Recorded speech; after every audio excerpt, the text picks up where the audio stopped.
Hey y'all, it's me, Wanda Butler, and you are wigging out with Wanda. So, this little ginger baby right here is kind of a copper color, and you know where she came from.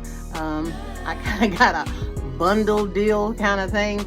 So this is one that came in the bundle, and she just has a little slight body wave. She does tangle, but you know, it's manageable. I've had her on all day, and it's hot, and I mean the weather is hot, and I've been sweating in it, and she's holding up pretty good. Usually, you know, if it's gonna tangle, you start sweating and it's like, ah. But she held up pretty good, you know, today. And you know, she got a little bang. There's my forehead there. So you can you know, do that, or you can, you know, do this single kind of twist thing that they do, you know, with the hair now, and just, you know, have it twirled around like that. So, you know, you can get a couple of styles out of it. Yeah, so it's cute, it's cute, it's cute. Or you can, you know, like fluff it out.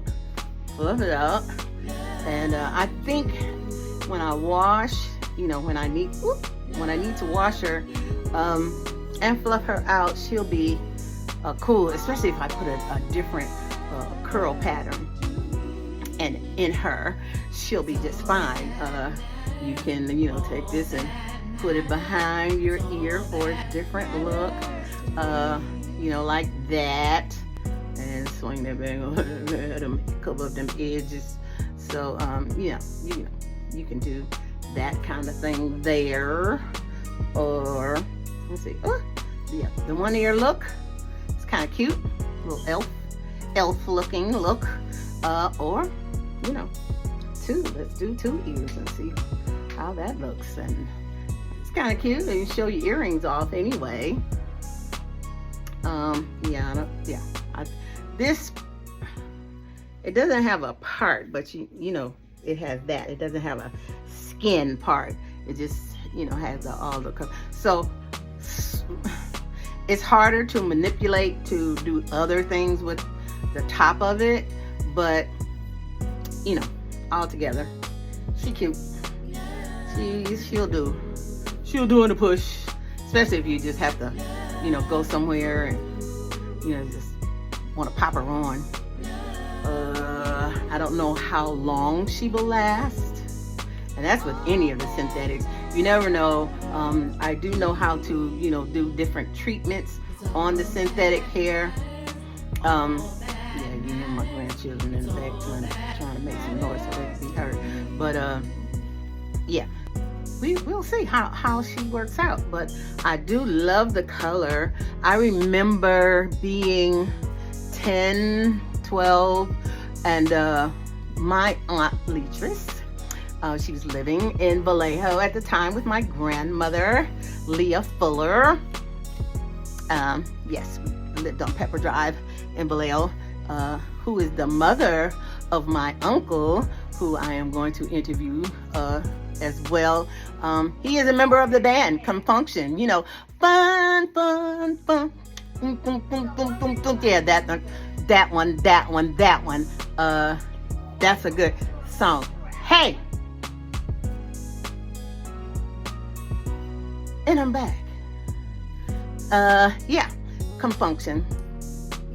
Carl Fuller is my uncle, and yes, they all came right there on Pepper Drive. But my auntie Leatrice, she had a friend, oh God, her name almost, Crystal, I believe her name was, and she came to the house one day and she had dyed her hair, honey, and it was copper. When I tell you, I thought it was the most beautiful thing I had ever seen on a woman of color.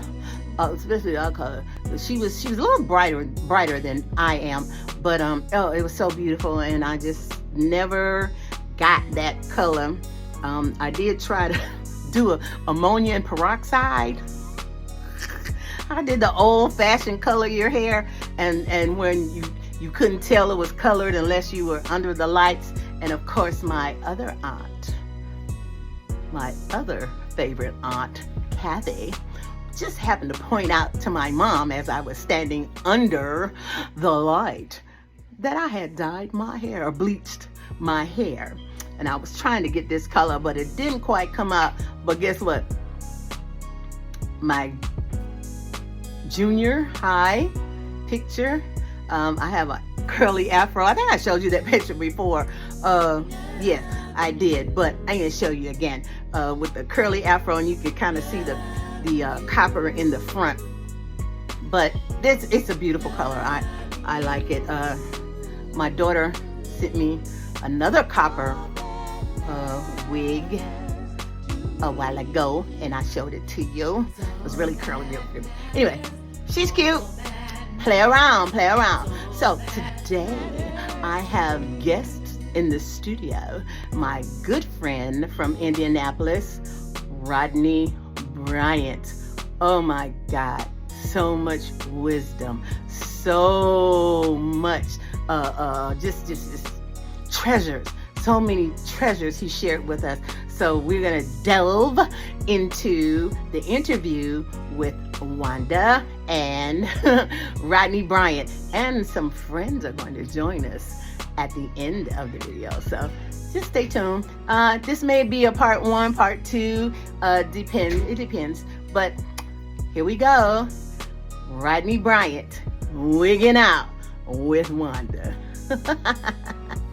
Hey y'all, it's me, Wanda Nero Butler, and you are wigging out with Wanda and my good friend, Rodnie Bryant. Say hey, Rodnie. Well, hello there, everyone, and hello to Wanda and her gracious husband who's sitting behind making sure we won't act too bad on this.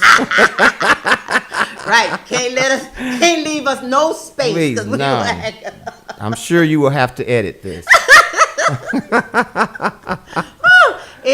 There's nothing like good friends, good conversation, and we've already had our good meal. Sure enough. And more to come. Ain't God good? He's good. Now, what? Well,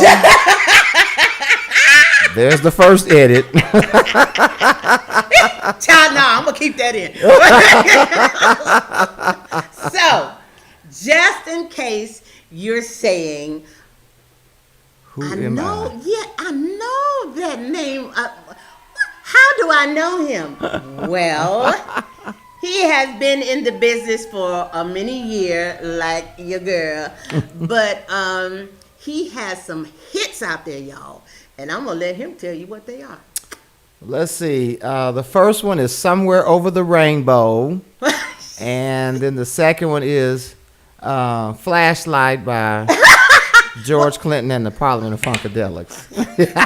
No. Flashlight. Yes. I don't know it. Already slated for my funeral. So let's see. People will know me from actually, I think 3 or 4 songs. So yeah. I'm going to name one. Mm-hmm. Not going to believe how long ago, 1997, woo! A CD came out called He's a Keeper. Hey! Yes, he is. And on that same CD, I will be honest to tell you, He's a Keeper did a number for us for years and years. They actually are still playing that song. But there was a song on that CD that the radio would not play. What? And, we're outside. Let's see. So the radio wouldn't play it because it was too long. Mm-hmm. And by then in 97, they were starting to truncate music. If your music wasn't 3 to 5 minutes, they probably would not play it on the radio. Yeah. But the choirs picked up this song and the praise teams picked up this song and made radio play it. And this song actually has lasted longer and been a little bit more popular than He's a Keeper. And it's a song called We Offer Praise. And we kind of abbreviated. We abbreviated that song and we simply say, for your goodness and your mercy toward us. And so down south picked up a song a little later called Testimony, and I think it was something like, I love you so, and I'm never gonna let Wait, you go. That's you gotta enough. do this. All right. Oh, Yeah. yeah. That's familiar. And so those are a few numbers that carried us. Even my choir has retired probably about 18 years, I believe, at this point. And those songs still have carried me all across the world, honestly. We went to Switzerland, we've been to Africa, we were in, I had an opportunity to go to the Vatican, which is an experience that I will treasure for the rest of my life. Sure. They orchestrated that song and then asked me to come for their Holy Week. And that week is nothing the church has ever provided for me. Nothing. Wow. The discipline and the anointing and the reverence for God, I have never in my life, with all the places that I have been, was there, and the presence was there. And you will never, I don't know, it could be somewhere, but it was nowhere that I had ever been in my life that I felt God's presence walking with me, sitting with me, because they were so focused on that week that it was absolutely more than you could ever imagine. Oh, wow. And so I thank God for that experience, because it told me where God is in our lives. We shout and we lift our hands and we do all of that, and it's needed because he deserves it.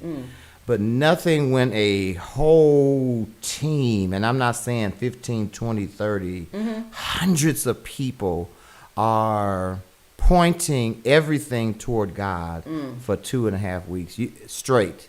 They didn't eat much. They didn't I never would have lasted. eat much. Yeah. You see, it's the sacrifices that they made that made his presence so evident that I can't describe it. That's really what it was. Wow. You woke up crying. You went to sleep crying. Probably cried in your sleep there, during that course of the week. But it was, that song, We Offer Praise, was one that when the president asked him to do communion here in the States, they brought the entire choir and the orchestra here, and they did that in, I think, 7 cities during communion, while the chorus and the orchestra were here with the president in several cities. And so it was phenomenal. And then they found out that I was in Indianapolis and called me and asked me would I come to orchestrate the choir and the orchestra. And it was an experience out of all of my experiences that I will never, Wanda, I will never forget that as long as I live. Great. I know that's right. But it was We Offer Praise that did that. So we thank God. We were talking earlier, and I was like, I said, yeah, with all your hits, you know what my favorite one is? We Offer Praise. Oh, my goodness. Hold on. Let me let you listen to a little bit.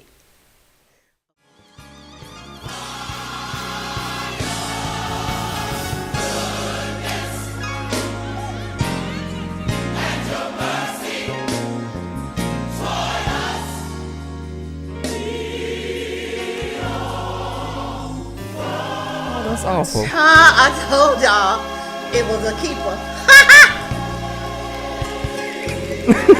Look at that. What? What just happened? I just played a little bit. Oh, you played a little bit. That's why I'm crying. Okay.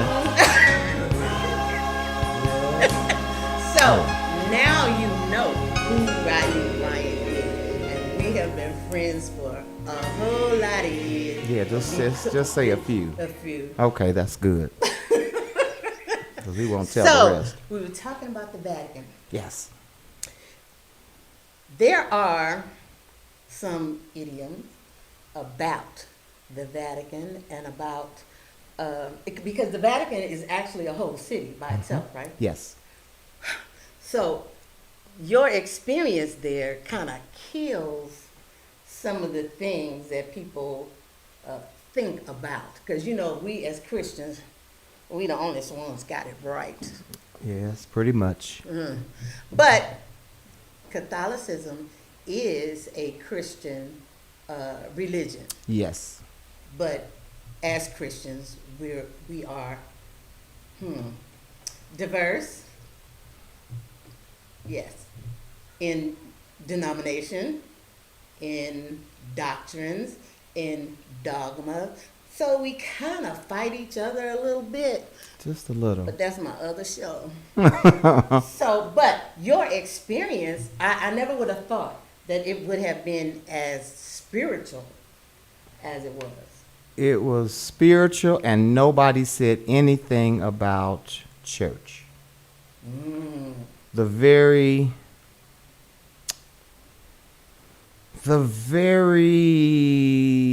focus on things that God asked us to do. He asked us to pray. Yeah. He asked us to praise. Mm-hmm. Those things that they focused on. They didn't necessarily say this is a Catholic church. They didn't say any of that. And I don't know if it's because I was a guest but it looked like, I know it's the word we use that we don't do. It was a lifestyle. Ah. So this is what people did in this area every day. In everything that they did. They went about their day, but you could tell as they were walking and talking and conversing, you could still feel God's presence in everything that they did. If it was the technicians who were, getting equipment ready for us and those kind of scenarios, it was still focused and centered on those particular weeks that they were committing themselves either to God, back to God, or focusing on getting other people's to God. And that's what it was, what we should be doing daily. And we have separated things. We've separated work and family and all these other, shopping, grocery store. These things are in little silos that we do. And we present ourselves in each one of those areas a different way. They focused on everything was the same, regardless to what I did. That week, even at the grocery store, you could see people, they would stop and they would pray and do whatever else they would do. Then they would finish the task that they were set out to do. And I think if we could be more like that in the Christian faith, or let me say in the kingdom, then this would be a much better place to live in. It sounds like the word reverent is coming to mind. Yes. They're more reverent in Yes. their day-to-day activities because, like you said, we compartmentalize. Yes. And I am one way at home, I'm another way at work, I'm another way at church, I'm another way in traffic. Hey, axis. Yes, and even walking the grounds, it made you reverence God. Because I told you, I cried the whole week and a half I was there. All I did was cry. Every day, you just cry. You woke up crying. You went to sleep crying because his presence was so thick and so full in that place. You didn't have a choice to, I clown all the time. I don't think I clown, and that's just who I am. I didn't clown the week and a half I was there because there was no room for it. Okay. No room. And so rehearsals and other things and going over the music with the orchestra and other stuff, it was still very reverent. It was intentional. Even at the rehearsals, you saw people when we offer praise and one other song that they had orchestrated, it was just there. People just cried and wept. And that's kind of really what it was leading up to the day. And so I will never, ever forget that. And I was so grateful that how many people get to take that kind of, people talk about going here, going there, but I just could not believe me and all of my unworthiness sitting in a place that was setting up to God who was worthy. That's the way you felt the whole time. And nobody said anything. They were so very nice and cordial, but just the feeling of God in that place was absolutely phenomenal. I've never felt that ever. I know earlier we were talking about, and I know this is a leap and a jump, but it kind of connects. You just said you couldn't believe that you were a part of something that reverent or spiritual. And we were talking earlier about being in the industry or being a gospel artists or whatever. But you were saying that if it's for you to be in that place, then it's going to happen. And he didn't send a letter to the Vatican saying, I have a song that I would like to present. They found him. Huh? they found him. So just jumping, from one conversation to the other, let's talk a little bit about, artistry and people who now the business is so different. It's much different. Now you just sing your song into a microphone, into YouTube, and hi, there you have it. But back when we were mainstream artists, it was different. Much different.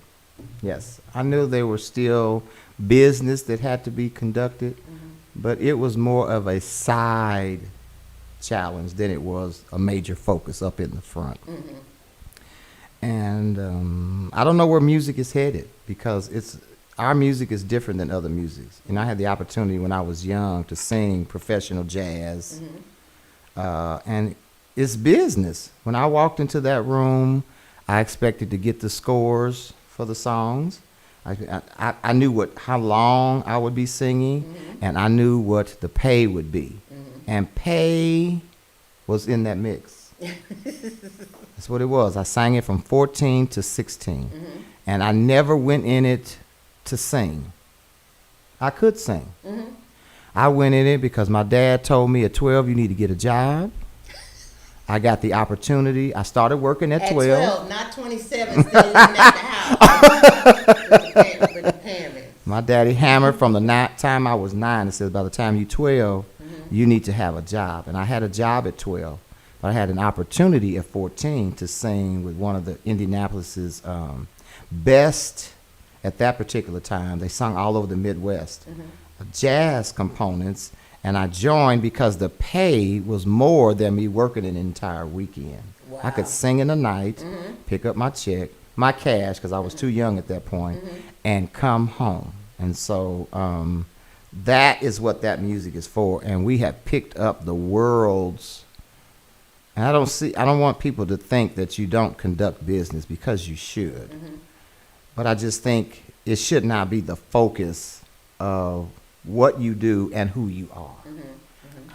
And so I really, after a while, I just thought this would be a bit much it was a bit much for me, because it started I couldn't tell the difference from what we were singing and what the other people on the other side of town were singing. And so I just felt like we're taking ourselves down the wrong path when it comes to that. And I know things have to be taken care of, but I just believe, as God gave us those songs to sing around the country, that he would also provide for us going around the country. And so we didn't, there was one time we got to a church. Before we got there, they told us that they had only sold 12 tickets.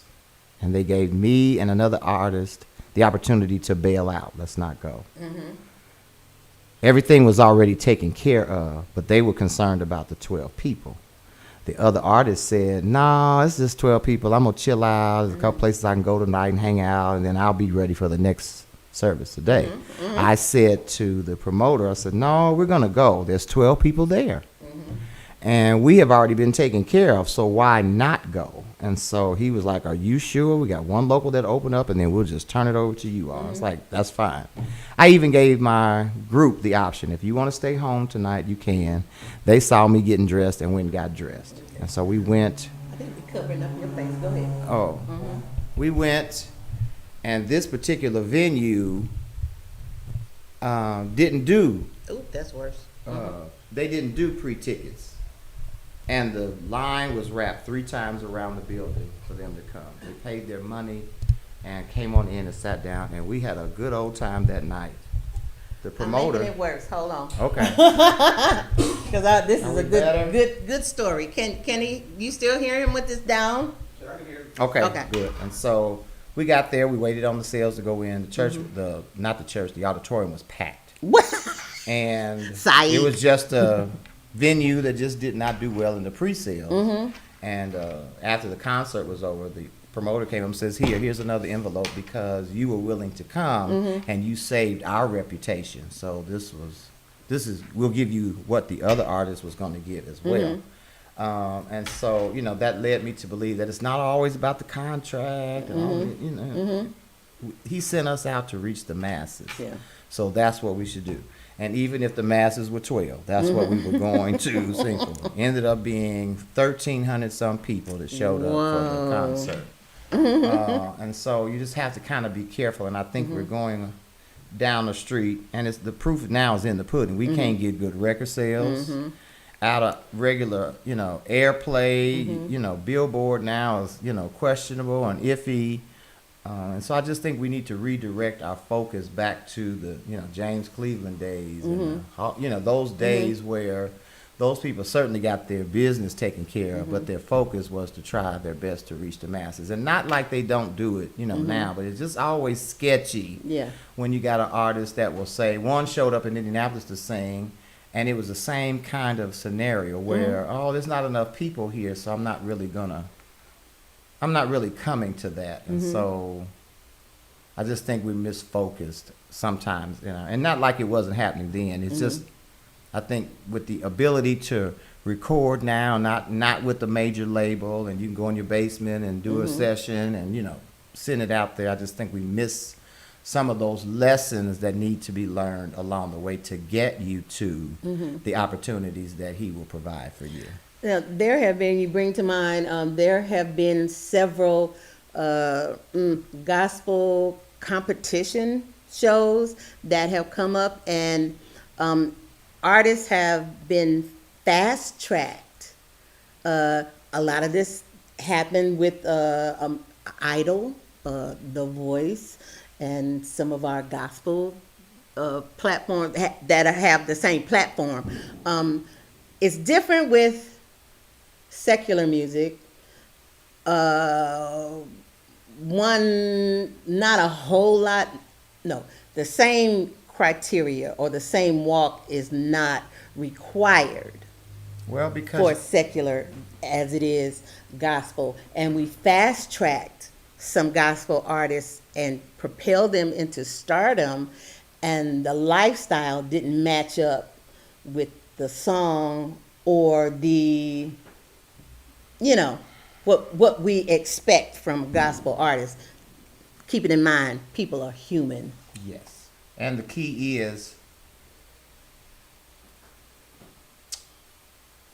to that is, and it's for any singer. I went to a concert with a secular singer who is up and coming, and they already escalating him. He's on the secular scene. But I'm going to tell you, that man can sing. He can sing. All right. His album is due to be released, I think, in October. And I want to tell you, he can sing. He can sing. All right. So they sent me to the concert to say to me, what do you think? I walked out there and said, he can sing. How you going to do it? The difference back then and sometimes now, and then I'll go to our experience. The difference is we had time to blaze the trail. Exactly. We had time to get the flaws out before God elevated us so that some things could be dropped, and then some things that weren't going to be dropped could at least be covered, so that we could speak as to what he gave us. I think that's what that is. We went into a contest in 1987. It was called then McDonald's Gospel Fest. Yeah. And we came out in the Midwest. The first year, 1987, we came out second. Okay. And I got to rehearsal a month later and says, we're going to do this next year. The choir was like, no. We're done with that. We were done with that. And I said, no, we're going back. I don't remember anything in my life being second. So we're going to go. And in 1988, we won the overall prize. I had enough sense. See, this is where we get to this. We won the category prize. We won the overall prize, and there was something else. And because we were overall winners, we got the whole basket. Oh, we screamed and hollered and jumped up and down and everything. But I had enough sense at my early age to know, but we weren't ready to hit that trail. Okay. So I put the record at the studio on hold for 4 years. What? Yes, ma'am. Most people would have got that bad boy, recorded it, Okay. and been out there. And ran. But I knew I didn't know much about recording, one. And two, not certain if the choir was ready to go out there and not necessarily be exposed. Gotcha. So we worked 3-4 years at blazing that trail. Let's go to a couple of national events. Let's do so and so and so. So when we're out there, we already know what to expect. We know what people are expecting of us. And it took 4 years before I took the choir into the studio and recorded. That's good. Even though I didn't know it, that's good wisdom. Say, if you ain't ready for it, don't jump in the pool. So I think that's the problem with American Idol and other things. This is any artist. It's kind of like you never had a dime in your life and somebody gave you $1 million. How would you treat it if you've never had it or never been taught what to do with $1 million? Most of that you probably would. That's what happens to people who win the lottery. Win the lottery. That's exactly what I was thinking. They get all this money. They never had it, and they just go ballistic. They buy boats and houses and cars and all kind of stuff, and don't really know how to manage it so that it will. Anybody that wins the lottery more than $1 million should live well the rest of your life. And your children. Yes, and your children's children, if you really put it in the right pot. And so I think giving us too much too soon, I think that was the reason why record companies back in the day shopped. They went around to concerts and they watched people grow, and they wouldn't even look at you until you got to a certain point in what you were doing, whether they were even going to approach you or not. And I think that's, they watched us.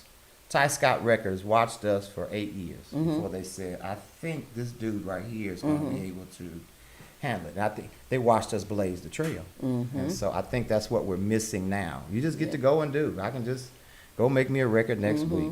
No, I'm not going to make a record next week.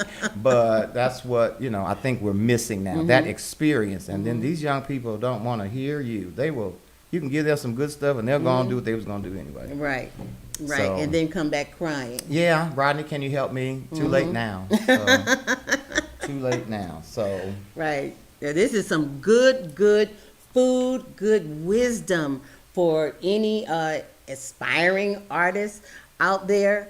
It's more than just laying the tracks. It's more than just singing on top of the music and then expecting a check. When you go out. And some of us, we have the talent, and so we make the record, and then we expect the check.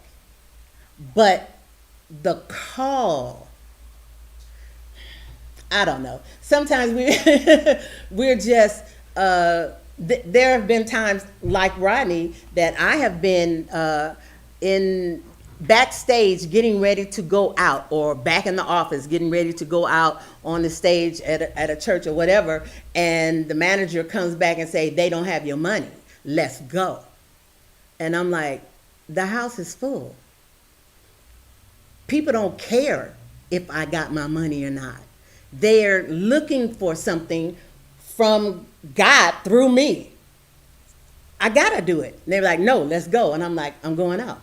I'm going to do it. So, what the manager did to get the money, I'm not accountable. That's their job. That was his calling. But I followed my calling and went out, and it was just a massive outpour of the Spirit in that place, and people were, healed, delivered, set free, blah, blah, blah. And if I had not done that, then I would have been accountable for missing the mark, because that's why I was in the business. That's why I sung. Sometimes people would get over on me because I wouldn't charge people if they asked me to come and speak. And I said, well, love off and whatever. I cannot charge for the gospel. I can't do it. Of course you're going to get a song because I'm a singer. So sometimes they would ask me, well, come speak, knowing that I'm going to sing anyway. But If you asked me to come and sing, depending on the occasion, if it's a fair concert series, da da da da da, okay, yeah, how much what we talking about? But if it's a church and they ask me to come, and I'm obligated because of the calling on my life. I'm not gonna say this is a blanket thing, but because of the calling, and I think that's what a lot of us are missing. I know a young man who played at the organ until he learned to play the organ, and he was like about 6 chords short of being a full-blown musician, but he kept trying and kept trying and kept trying to move himself into places that a fully accomplished musician would go, and I'm like, I don't think that's your spot. Right. I don't think that's where you're supposed to be. And they just kept trying to record and it never worked out for them, because they were the type of individual that everywhere they went, I got a call saying those people were bad, or those people gossip too much, or those people, and they moved around a lot until one time I was just moved to tell them, well, this time when you move, don't take you with you. Leave you there and then walk into something new, because you are creating the same situation. It's not the people. Right. You are creating the same situation. So, and then you're intertwining that with your musical abilities, and you can't grow. You can't become who you're trying to become because you won't change who you are. I don't know if any of that makes sense. Okay, so, this is another one of those flat wigs, right? So you know what it's good for. Bam! That's right. It's a good hat wig. It's a good cap wig. You'll see this hat again later.